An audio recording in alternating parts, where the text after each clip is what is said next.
Hello, friends. Welcome back to another episode of the Garden of Growth podcast. Today, I have a question for you. Do you ever find it difficult to stay focused or finish what you started? Maybe you want to read a book, but you stop after a few pages. Or you make a plan to exercise, but after a week you quit. If this sounds like you, don't worry. You're not alone. Many people struggle with self-discipline.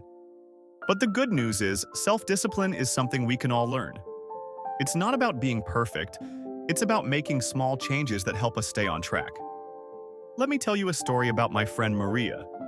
Maria wanted to learn English just like you. She was very excited at first.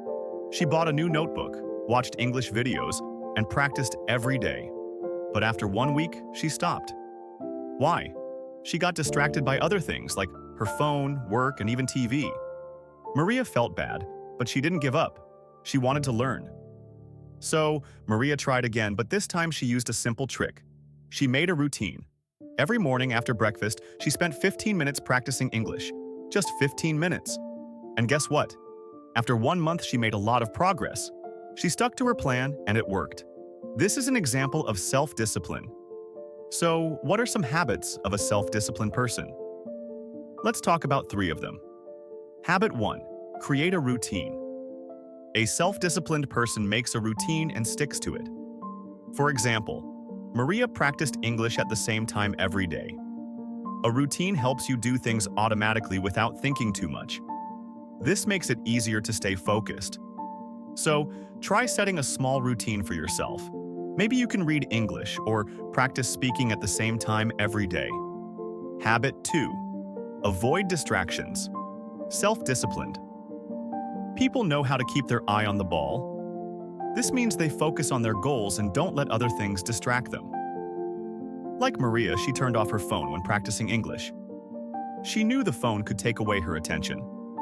If you want to achieve your goals, try to stay away from distractions like social media, TV, or games while you're working on something important.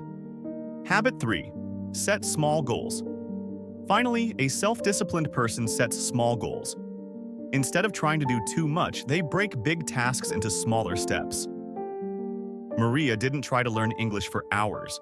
She started with just 15 minutes every day.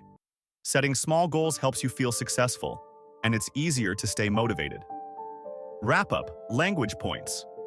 Now, before we finish, let's review the new language from today's episode. Our idiom was, keep your eye on the ball. This means to stay focused on your goal and not get distracted. The phrasal verb was stick to. This means to continue doing something, even if it's hard. For example, Maria stuck to her routine, and we had a collocation, set a goal. This means to decide on a target. Like Maria, you can set a goal to practice English for 15 minutes a day. I hope this episode helped you learn some useful tips about self-discipline. Remember, you don't have to be perfect, but by creating routines, avoiding distractions, and setting small goals, you can make big progress. Thanks for listening to Garden of Growth. Don't forget to share your thoughts in the comments. How do you stay self-disciplined? I'd love to hear from you. See you next time, and keep growing.